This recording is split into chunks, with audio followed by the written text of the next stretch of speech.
All right, folks, look, I have an incredibly powerful and moving video to show you tonight. A group of Epstein survivors got together and filmed this important PSA demanding that members of Congress vote in favor of the release of the Epstein files. They are literally confronting them to their face with this video. And honestly, I don't know how anybody watches this, Democrat, Republican, Independent, and doesn't want the files to be released. So I'm going to show you this PSA, and then later, Donald Trump actually commented on the Epstein files tonight while having a little press conference at Palm Beach International Airport. But before we do any of that, make sure to subscribe to the channel down below, drop a like on the video, comment, let me know what you think about this story, and please make sure to share this video around, share their stories around, because at the center of the Epstein story are these women who are victims and have experienced something incredibly disgusting and traumatic. So let's watch this PSA, and let me tell you, it is powerful stuff.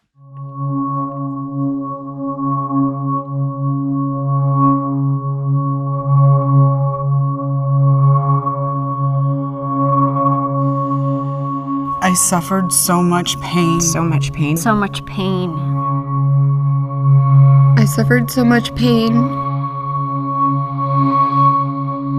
I was 14 years old. I was 16 years old. I was 16. 17. 14 years old. This is me. This was me. This is me. When I met Jeffrey Epstein. This is me when I met Jeffrey Epstein.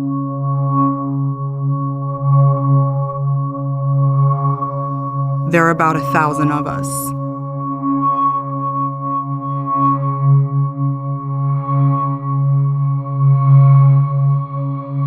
It's time to bring the secrets out of the shadows. It's time to shine a light into the darkness.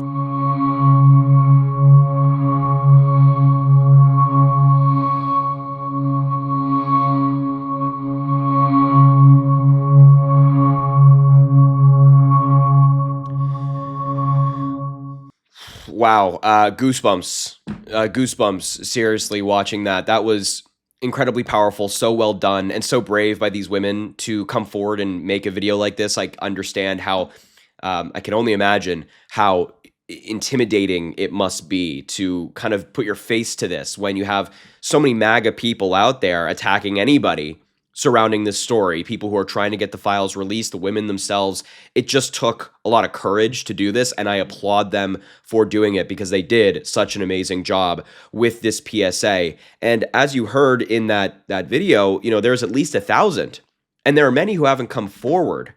And this is the story that Donald Trump is calling a hoax. These women and their experiences, Donald Trump believes is a hoax. Republicans think are fake and are just some political ploy by the Democrats. Completely false. What this is justice for these women who, as they said, have been in the dark for so long. They've been demanding this transparency for quite some time. And Donald Trump, who promised to do it, is backing out because he's implicated in the files. His name appears in the files, and he's more interested in protecting himself. The people around him are more interested in protecting him than they are in justice for these women. And as I mentioned, Donald Trump spoke about the Epstein files tonight when he was asked. He snapped at a reporter.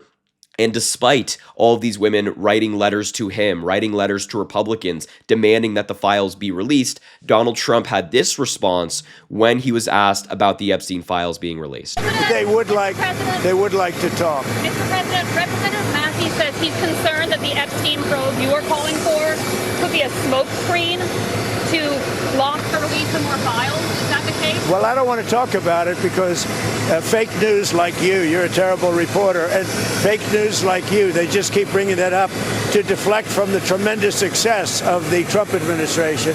So a guy like Massey, his poll numbers are showing he's at 6% approval rating right now. And we call him Rand Paul Jr. because he never votes for the Republican Party. So they're using Jeffrey Epstein as a deflection from the tremendous success that we're having as a party.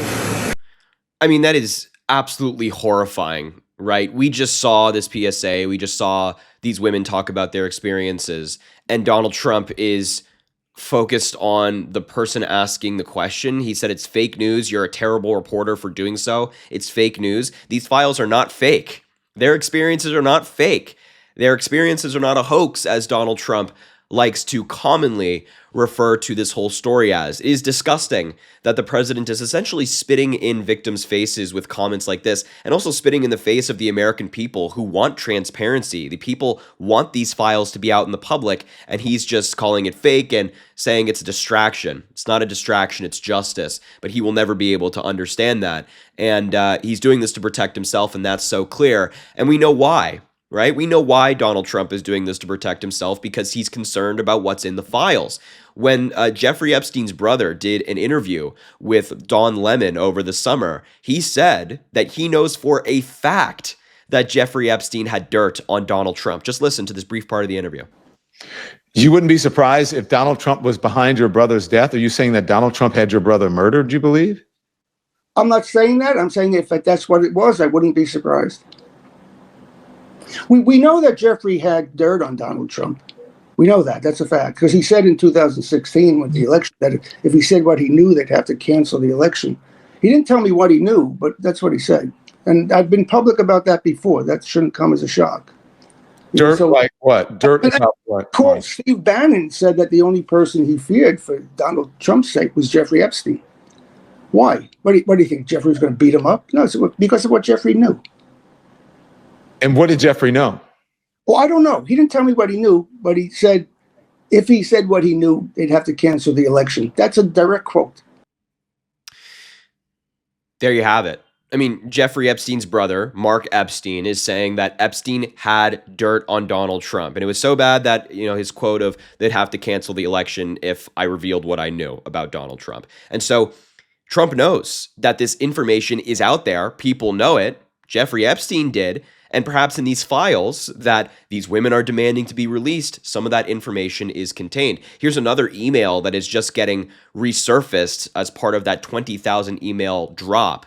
2 weeks before Epstein was arrested, he texted Steve Bannon, quote, and you can see it here, "Now you can understand why Trump wakes up in the middle of the night sweating when he hears you and I are friends." What did he mean by that? What did he mean by that? What about these other emails where Epstein himself said that he's the only one who could take Donald Trump down? I mean, it is so obvious. It's like it's not even a secret anymore. It's not even up for debate. It's almost as if like this is a given that there is something that Donald Trump is hiding, that there is something that Donald Trump is covering up. It's not just the files. It's something within the files. And all of this information is coming out that kind of further proves that. But regardless of what Donald Trump wants for himself, that's not the most important thing. The most important thing here is what the victims want. And the victims have been very clear that they want these files released. They want transparency. They want the information out in the public. And so please share this PSA around. Make sure that your member of Congress sees it. Make sure that your family, friends, and loved ones see it so you can put pressure on our elected officials to do the right thing and vote for the release of these files. So look, I will leave the video there. Thank you so much for watching. Make sure to subscribe down below, drop a like on the video, comment, let me know what you think about this story. And as I always say, I greatly appreciate you, and I hope you have an amazing rest of your day.